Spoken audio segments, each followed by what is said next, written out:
սկսենք այն դիցերի անուններից, որոնց անվանումները մենք օգտագործում ենք առավոտից երեկո ընտանիքներում եւ անմիջական կապ ունեն ընտանիքների հետ։ Էգ, գյով եւ քյով դիցերը Քրոնոսի սերնդի դիցեր են։ Ես այդպես էլ ենթադրում էի, որ նրանք Քրոնոսի կողմից պիտի լինեն։ Այո, բայց ի դեպ նրանց գործառույթը վերաբերում է նաև մեր կողմին։ 2 միլիոն տարեկան կարող են նրանք լինել եւ դեռ ամուսնացած չլինել։ Այսպեսիք էլ կան։ Որովհետեւ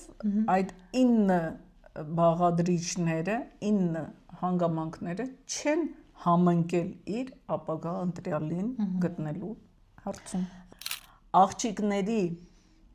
հասունացման շրջանում նրանց կրթման, դաստիարակման գործով զբաղվող ուսուցիչների պատրաստմամբ են նրանք զբաղվում։ Նրանք են պատասխանատու բոլոր այն երիտասարդների համար, ովքեր գտնվում են 11-ից 39 տարեկանում։ Այսինքն զբաղվում են 11 տարեկանից նրանց հղկմամբ, կրթմամբ, տղամարդ դաստիարակելու, օգնելու, մեծացնելու եւ այլնի այս հարցերով։ Եվ նրանք ունեն 697 օգնական դիցեր։ Հասանք ավելի ընտանիքին մոտ 2 կարևոր դիցերի մասին ես խոսեմ, կշարունակես դու, խնդրեմ եմ։ Կողակից դիցը բոլորովին այլ գործառույթ ունի։ Բոլորի գործառույթը կայանում է դրանում, ինչև իրենք հասնում են Համապատասխան շեմին դառնալուն։ Ոչ թե ամուսին, այլ ամ-ուսիմ։ Այս առիթով մեր անցած օրվա տեսած տեսանյութը մեզ ահա որ շատ հունիցանել է եւ զայրացրել է եւ դու խոսք ունեիր ասել։ Հասկացա, Գոհար ջան, մի կողմից, ինչպես ասում են, ամեն շան հաչոցի ուղղակի իմաստով կարիք չկա արձագանքելու, մյուս կողմից, քանի որ անգամ մեր ժողովրդի մեջ գտնվում են անհատներ, ովքեր հակված են այդ թյուրիմացությունը հիմք ընդունելու, իբրև թե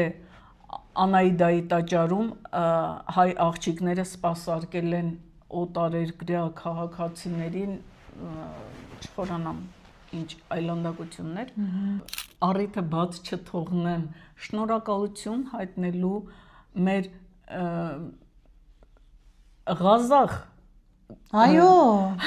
Քիչ էր մնում ասեմ հայրենակցի։ Դե կարելի է նաև ասել, գիտեք, նախկին կյանքերում մարդը հայ է եղել։ Հիմա ժողովուրդը կմտածեն բարապ, առաջին անգամ ենք լսում։ Ոչ, մենք դրա աղավաղված տարբերակն ամեն օր ենք օգտագործում։ Դա չեզոք բարևի ձև է, համենայն դեպս վնաս չի կրում այդ պահին բարևողը, եթե դիմացինը բացասական էներգիա է ուզում հաղորդել։ Հաղորդման վերջում ուզում եմ ձեզ ուրախ մի լուր հաղորդել։ Մենք վերջնականապես մեր սիրելի ընկերոջ Մարետա Դումիկյանի օգնությամբ, Ռուբեն Գրիգորյանի անմիջական մասնակցությամբ մեզ հաջողվել է ամբողջությամբ ճշգրիտ վերականգնել հայկյան տոմար կոչված այդ մեծ